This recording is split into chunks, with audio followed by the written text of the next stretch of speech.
5 minutes to drive.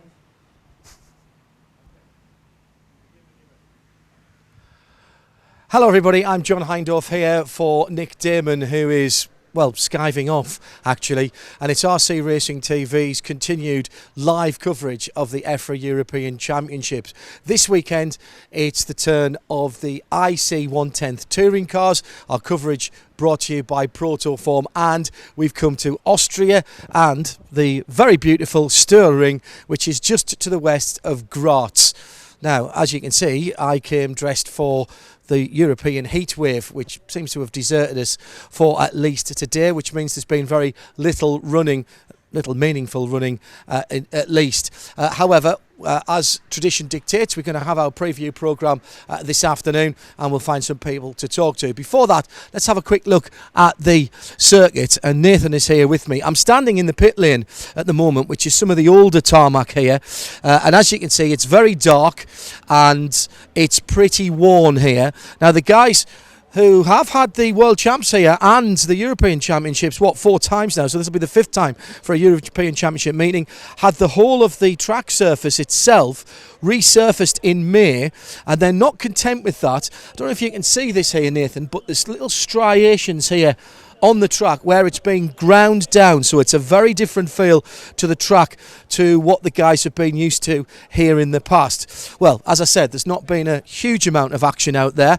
so let's have a quick look down the pit lane and see who we can find to talk to. Just about to start the team managers meeting, so we might be a little bit unlucky. Gilles, can I grab you before you go?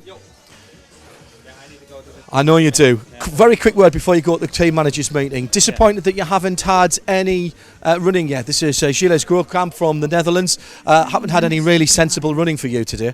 Yeah, it's just a pity that we cannot run now today, because on Monday, I just struggle a bit with the setup and also the engines, and so we still need to just figure out what to do. And now, just today it's gone.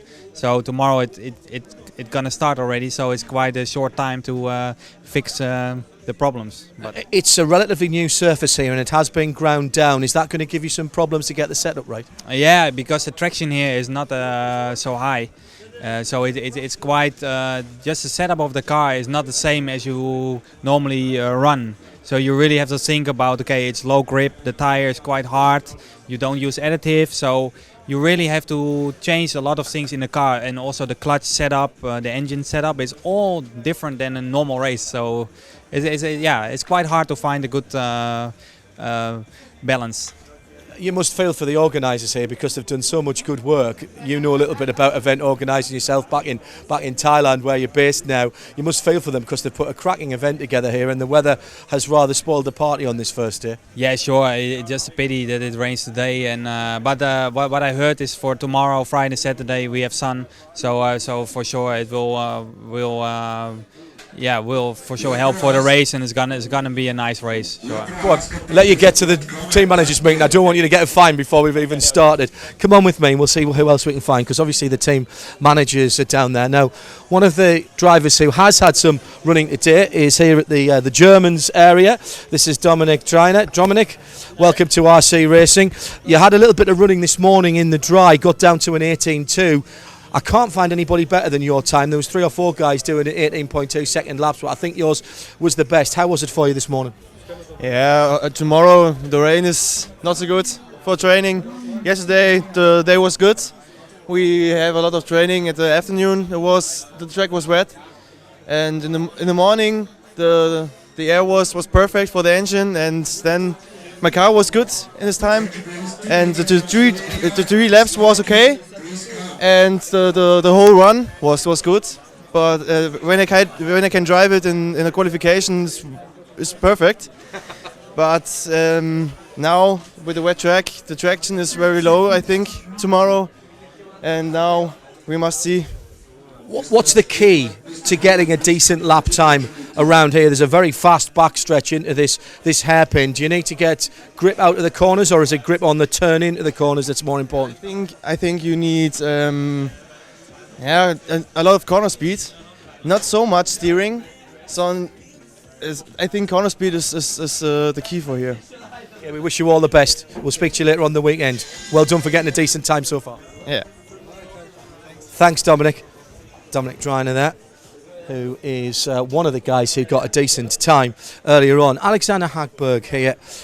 We'll have a quick word with him. Alex, welcome to our live Protofront broadcast here from Austria. How much running have you done so far? We had 2 days of practice so far. Obviously it rained away today, so no more running yet, but we get a couple of runs tomorrow, hopefully before qualifying starts. Qualifying at 2 o'clock tomorrow afternoon, all live here, of course, on RC Racing TV with a little bit more free practice in the morning. Our coverage starts at 10 o'clock Central European time. What do you need to do? What are you still looking to sort out with your car? Still trying to find a good setup for these control tires and for the conditions here, which is fairly low grip. But I got my engine sorted out already, but I'm still working on the car a little bit. So. In the practice that we did have today, I saw a lot of people going out, maybe just doing 1 or 2 laps, coming straight back in again. Noticed you were doing that early on as well. What was the issues that you were having this morning? This morning I didn't run actually, but yesterday we were trying different engine settings and some minor adjustments to the car, which we can do during the run because it was a 10-minute run. So yeah, that's what we did. Now, obviously, this track's had European Championship, indeed it's hosted a World Championship here before. What's the key? What's the secret to this track to unlock the performance? The key is going to be, of course, consistency for the duration of the finals, but also pure speed for the 5-minute qualifying. So you have to be both fast and consistent. We wish you all the best, and we'll speak to you later on the weekend. Thank you. Now, that hooter that you just heard was for another free practice session, but with sort of 5 minutes into this broadcast, there's little hope of anybody likely to go out because it is just still wet, just drizzling. It's really annoying that we haven't had the chance to get it dried up enough to get people out on the track and do some meaningful running. As you've heard all the guys saying, it's a low traction track to start with, so getting the setup sorted is always going to be a real issue. Let's see if we can just find a couple of other people. I'll try not to trip over you whilst we go back this way and see. I wonder if we can just have a word with Dominic here, if he's just chatting at the moment. Dominic, can I have a quick word? Dominic. Oh, where is he? Where is that's you? That's I was in the right place. I just got the wrong person. Do you speak English first of all? Bit. Excellent. You got some running this morning. It was very difficult conditions. How did you find it? Morning, I don't. I hope it's dry and we can drive very good. And the condition, I think the track was very slippery, and we see it. Has it been difficult in the last couple of days to find any kind of setup for the cars? For me, yes, but I'm not so very good driver with other guys, and I testing with the dumping and the not harder dumping, so for the slippery track, and it was difficult. And I hope I find a good setup. It's a control tyre this weekend. Yes. Is that a problem, or is that just going to be? I mean, No. It's the same for everybody, of course. It's the same for everybody. I was in Gubbio and we have controlled tires. I think it's a good idea, but all people have the same conditions. Well, we wish you all the best. Thank you. Thank you very much for talking to us. That's Dominic Munchak from Switzerland. I'm not sure how far you can get through with me here. Let's have a look. As you can see, the organisers have had to do a little bit of rigging to make sure that everybody is covered over at the moment. Please come through, sir. It's all right, we don't want to get in the way of anything.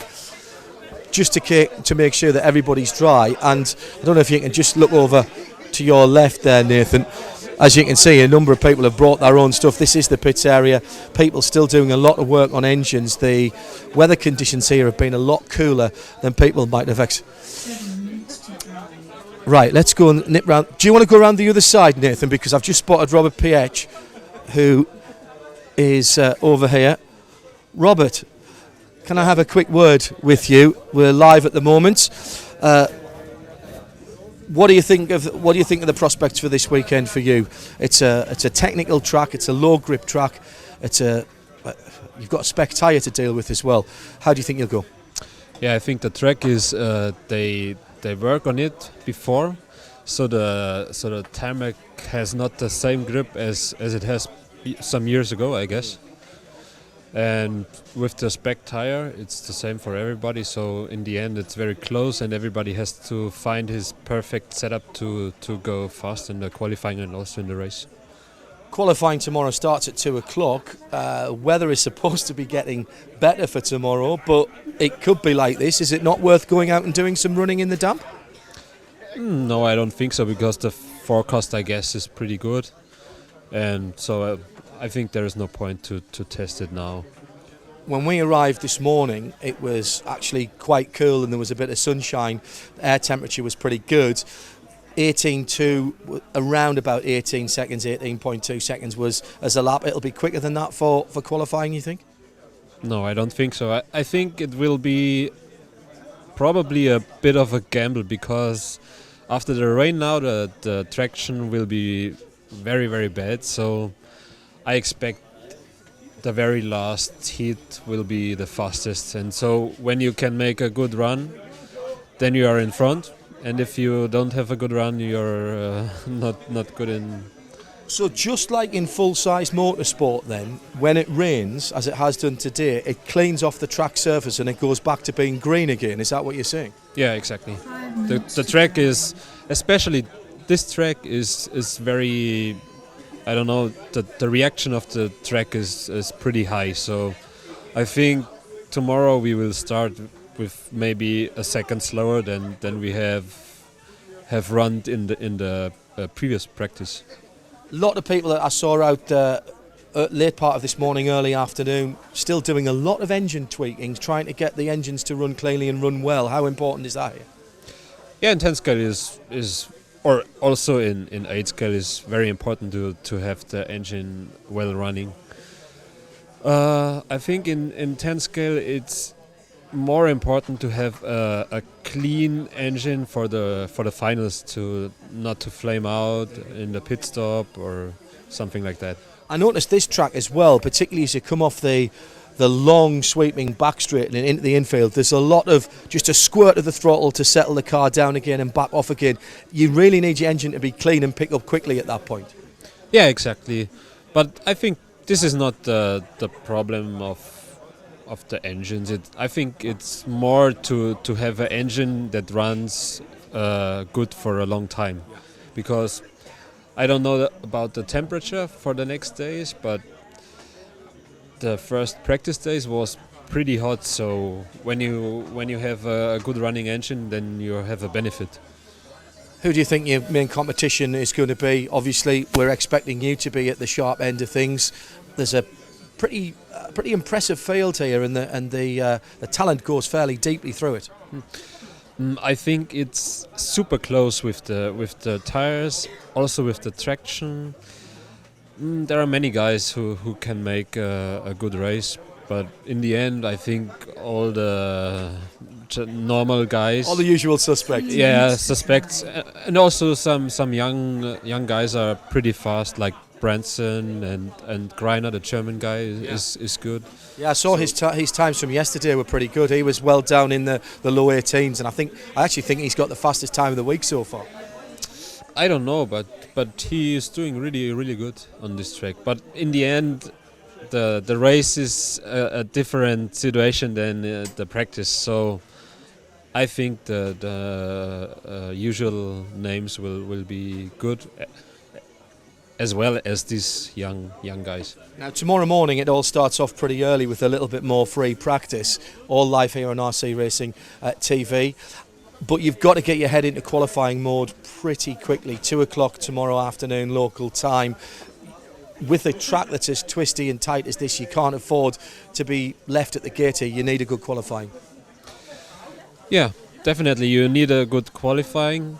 I think since the rules has changed, the qualifying is not that important than it was in the past with the top 4. But in the end, with the new tire rule, everything is so close that you still have to have a good qualifying for getting into the semi. Now, when it comes to racing, and I don't want you to give any of your secrets away, but when it comes to racing on Saturday, the temptation is always to go for more power or for a longer run and lean the engine out a little bit. Which way do you think will work the best, or will it come down to the conditions? I think it depends on the driver himself, you know, which position you have in qualifying, if you have to take more risk or if you think you can take it more safe. But I think that the experienced guys will go for a safe tactic. Is it worth trying to save a pit stop here? Can you save a pit stop here by being a little bit more conservative? I don't think so, no. I think you have to take the risk to make as less pit stop as you can. Yeah. Okay. We wish you all the best. We'll see you over the weekend. Thanks for talking to us, Robert. And as you can see, everybody's wrapped up against the cold at the moment. It's not quite as dark outside as it was in there. We were underneath the awning. Just take you round the track whilst we're here, Nathan. If you just sort of follow me across to the start-finish line is right in front of us, and it goes into a very tight hairpin, and then a long looping right-hander before there's a chicane onto just past the big scoreboard there, and then it's flat out all the way down the back straight, and that is really flat. Possibly just a little lift into the left-hand kink there, and then drifting the car into this hairpin here, this left-handed hairpin. And what you can probably just see there is it is actually cambered and comes uphill. If you get offline there, the cars wash out. Little squirt of power before the right-hander. You're climbing up a little bit there as well towards another left-hand hairpin. And again, that one falls off on the outside of the curve. And understeer is going to kill you there, because you really need to grab the car and take it back to the left-hand side of the road, to the right-hand side of the road, excuse me, before you come through this corner back onto the start-finish straight. That should take somewhere in the region of 18 seconds. Well, it was, at least in the better weather conditions of yesterday when there was a little bit of sunshine, but that's perhaps, as we've heard there from Robert Pietsch, some of maybe going to be even a second difference, and that's a big hunk of time difference here. I thought it was quite interesting hearing him talking about tactics this early on and whether to save a pit stop or not. It is quite a short lap. It's a decent pit lane here, and you can come in quite quickly, but it's quite tight. And we will be watching those pit stops very carefully on Saturday. You rejoin on actually a nice racing line onto that first left-hand corner, so you're not losing as much as you would someplace, but it's going to be, it's always track position, isn't it, that's going to be an issue. So that is something that people are going to have to think very carefully about.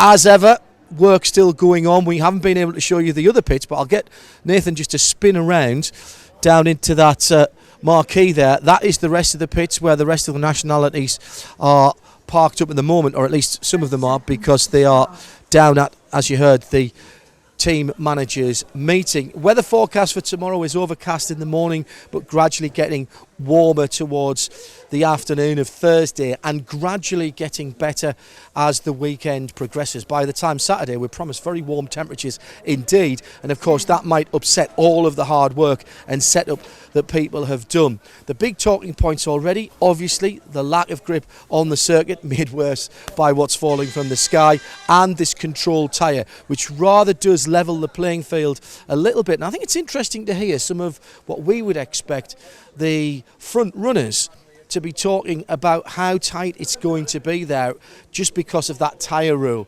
So it's all going to be worthwhile looking at. We'll be back in the morning at 10 o'clock Central European time. That's 9 in the UK, and that's for a little bit of free practice. It's going to be very important, of course, for all these guys who've not had any running this afternoon. Qualifying, well, I think is still going to be very important, no matter what the guys are saying about talking it down. But that begins at 2 o'clock local time. Now, Matt is with me. He's up in the commentary booth at the moment and making sure everything's running well. Matt, anything that you've heard there from speaking to the guys that has caught your attention? I think it's interesting that they are playing down the qualifying. Obviously, they want to get in the semi-finals. They want to be in those semi-finals. They don't want it. If any of those top drivers get into the quarters, that is a bad result for them.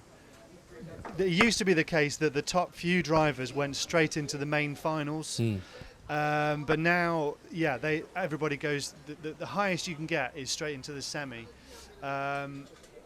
It's the thing they do. I don't know why they do. Why do they talk that down? It's interesting, isn't it? Because it's almost as if they're trying to take pressure off themselves rather than anything else. I wonder if you can just cut up the hairpin camera, Matt, because one thing I have noticed is that the drizzle has just eased off a little bit, and whilst it's still very, very wet here on the inside, and by the way, all of these painted areas, they're not raised curbs, they are just painted tarmac. There's a tiny little bit of raised area on here, but you can just start to see in this kind of area that's dry, and it's still actually just drizzling a tiny little bit.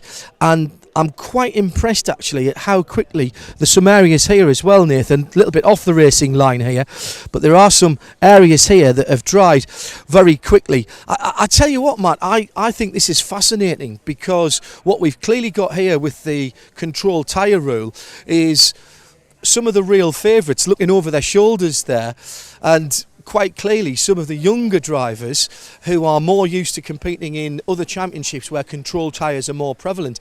There's clearly a little bit of worry about who's coming up behind them.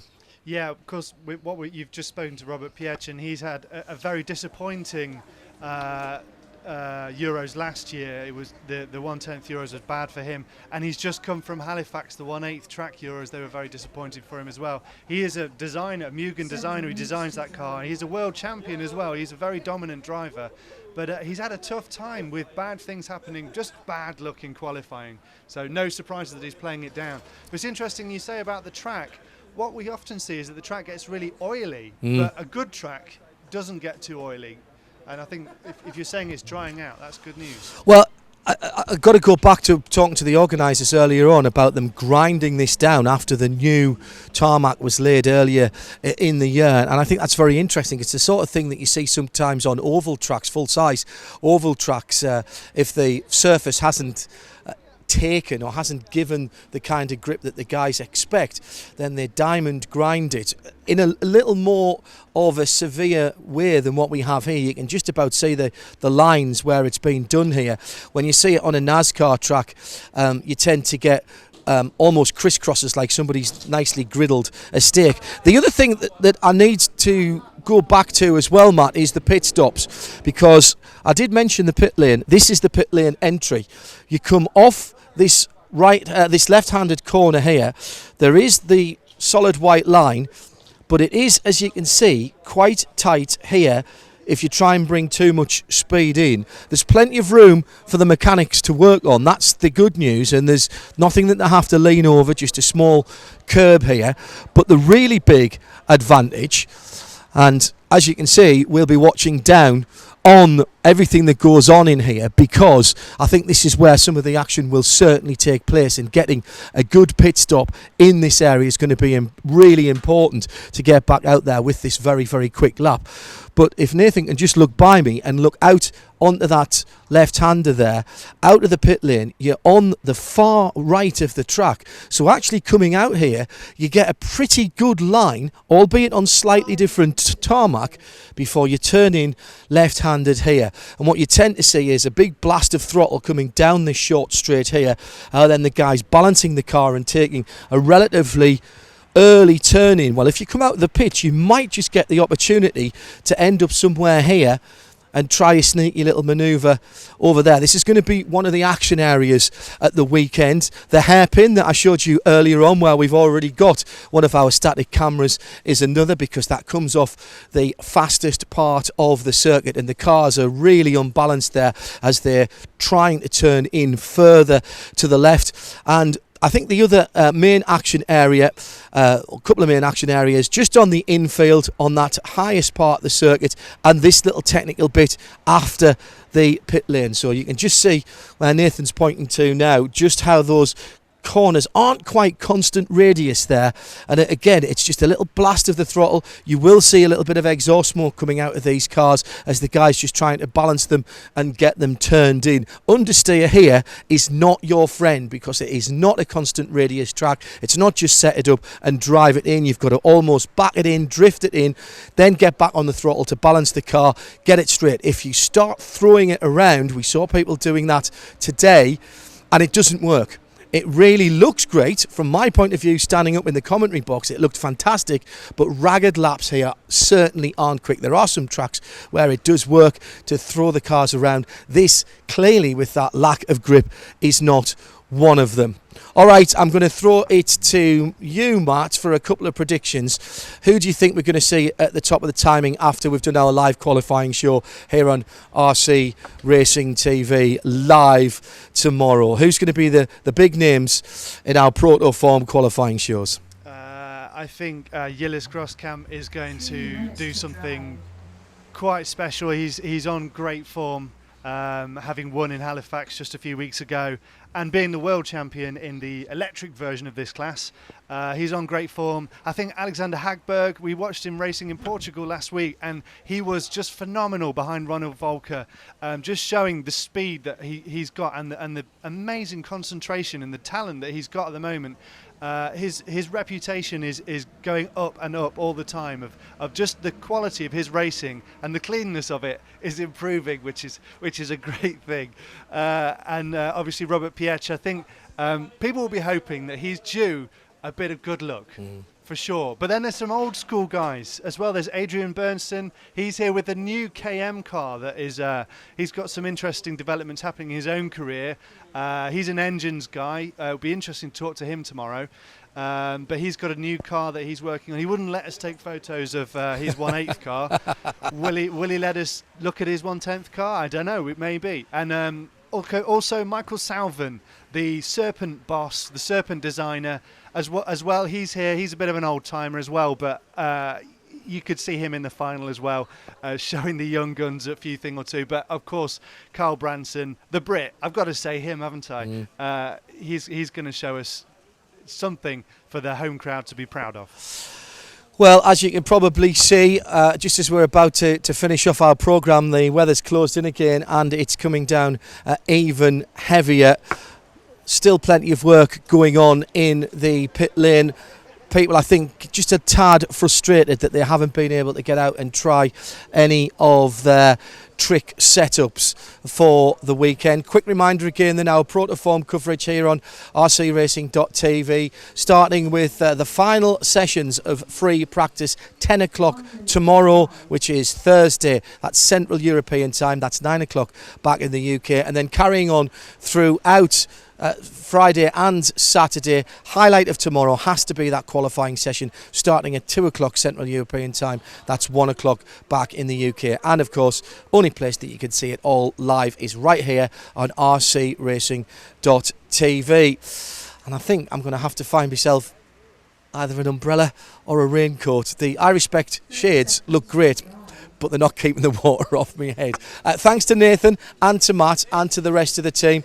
Join us then tomorrow, 10 o'clock. That's 10 o'clock Central European time, 9 o'clock in the UK, for that all-important final free practice sessions for the guys, going out in small groups. It's probably going to take on more importance than ever before with the limited amount of running today. Thanks for joining us for our preview of the EFRA European Champions 1/10 IC Touring cars from here in Graz in Austria. I'm John Hindhoff. Bye for now.